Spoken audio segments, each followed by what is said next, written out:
நெல்லை மாவட்டம் திருக்குறுங்குடி காலபைரவர் கோவிலில் தேய்பிறை அஷ்டமியை முன்னிட்டு சிறப்பு வழிபாடு நடைபெற்றது. நெல்லை மாவட்டம் திருக்குறுங்குடியில் 108 வைணவ திருத்தலங்களில் ஒன்றான அழகிய நம்பியார் கோவில் அமைந்துள்ளது. இக்கோவில் வளாகத்தில் கஷேத்திர பாலகராகிய காலபைரவர் சன்னதி அமைந்துள்ளது. இங்கு தேய்பிறை அஷ்டமியை முன்னிட்டு சுவாமிக்கு சிறப்பு வழிபாடும் பூஜையும் நடைபெறுவது வழக்கம். அதன்படி இன்று ஆனி மாத தேய்பிறை அஷ்டமியை முன்னிட்டு பக்தர்கள் தாம்பூலத்தில் அரிசி, தேங்காய் வைத்து தீபம் ஏற்றி நீராஞ்சனம் வழிபாடு செய்தனர்.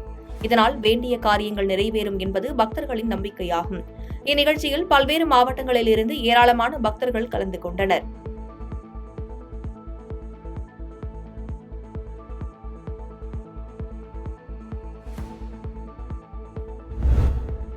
மயிலாடுதுறையில் தீயணைப்பு நிலையம் இயங்கி வரும் இடத்தை நீதிமன்றத்திற்கு வழங்க அமைச்சர் KKSSR ராமச்சந்திரனிடம் வழக்கறிஞர் கூட்டமைப்பின் தலைவர் ராமசேயோன் நேரில் சந்தித்து மனு அளித்தார். மயிலாடுதுறையில் வருவாய் கோட்டாட்சியர் அலுவலகம் மற்றும் ஒருங்கிணைந்த நீதிமன்ற வளாகத்தின் பின்புறம் சுமார் 15,000 சதுர அடி இடத்தில் தீயணைப்பு மற்றும் மீட்புப் பணித்துறை அலுவலகம் அமைந்துள்ளது.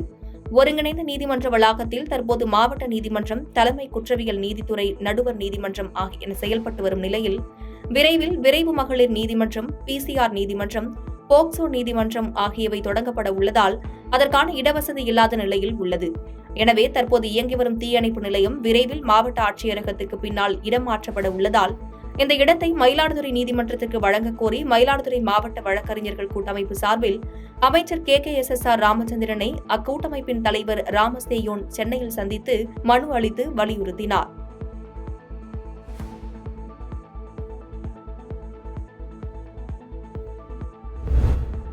அரசு பள்ளி மாணவர்களை ஏன் குப்பை அள்ள வைக்கிறீர்கள் என ஆசிரியரிடம் புகார் அளித்தவரை ஊராட்சி மன்ற தலைவரின் கணவர் வீடு புகுந்து சரமாரியாக தாக்கிய காட்சிகள் வெளியாகி பரபரப்பை ஏற்படுத்தியுள்ளது. கள்ளக்குறிச்சி மாவட்டம் கள்ளக்குறிச்சி அருகே பைத்தம்துறை கிராமத்தில் உள்ள ஊராட்சி ஒன்றிய தொடக்கப் பள்ளியில் மாணவர்களை கொண்டு பள்ளியை சுத்தம் செய்து வருவதாகவும், மாணவர்களை கொண்டு குப்பை அள்ள செய்வதாகவும் அதே கிராமத்தை சேர்ந்த தீனதயாளன் என்பவர் பள்ளியில் உள்ள ஆசிரியரிடத்தில் கேள்வி எழுப்பியுள்ளார்.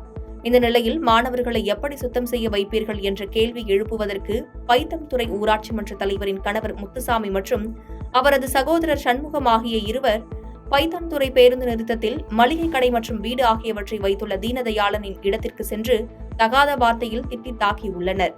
தற்போது அந்த CCTV வீடியோ வெளியாகி பரபரப்பை ஏற்படுத்தியுள்ளது.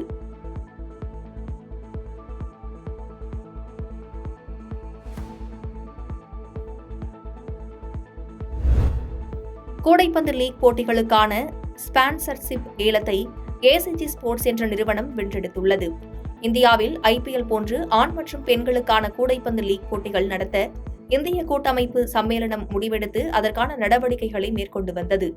இது தொடர்பாக டெல்லியில் செய்தியாளர்களை சந்தித்த இந்திய கூட்டமைப்பு சம்மேளன தலைவர் ஆதவ் அர்ஜுனா, இந்திய கூடைப்பந்து லீக் போட்டிகளுக்கான ஸ்பான்சர்ஷிப் ஏலம் வெளிப்படையாக நடத்தப்பட்டதாகவும், அதில் ACG ஸ்போர்ட்ஸ் என்ற நிறுவனம் ஏலத்தை வென்றதோடு அடுத்த 7 ஆண்டுகளுக்கு 216.30 கோடி ரூபாயை இந்திய கூடைப்பந்து சம்மேளனத்துக்கு அந்த நிறுவனம் வழங்க உள்ளதாக தெரிவித்தார். இந்த கூடைப்பந்து லீக் போட்டி IPL போன்று மிகவும் பிரபலமாகும் என்றும் ஆதவ் அர்ஜுனா நம்பிக்கை தெரிவித்தார்.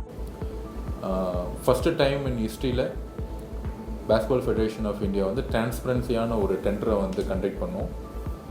அதில் ACG ஸ்போர்ட்ஸ் பிரைவேட் லிமிடெட்ங்கிற கம்பெனி இன்னைக்கு ஃபினான்ஷியல் பெட்டில் வின் பண்ணியிருக்கிறாங்க. So first time after cricket இந்த லீகோடைய ஓனர்ஷிப்பை BFI தான் 100% கண்ட்ரோல் பண்ணுது. Number 1. Number 2, men and women லீகை தான் இப்போ சேர்ந்து கண்டக்ட் பண்ண போகிறோம்.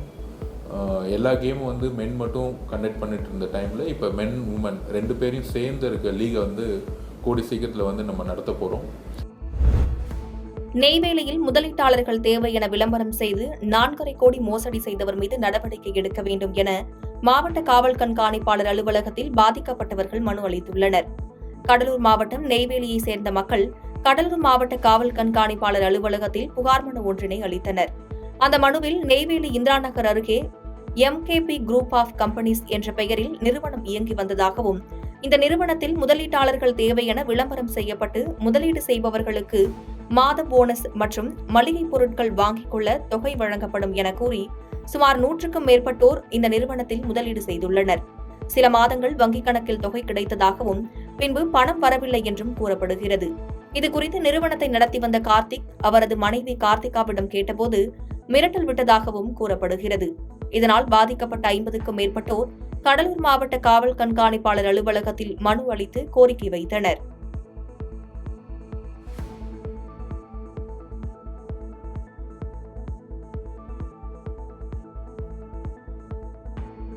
பாதகம் செய்பவரை கண்டால் நாம் பயங்கொள்ளலாகாது பாப்பா.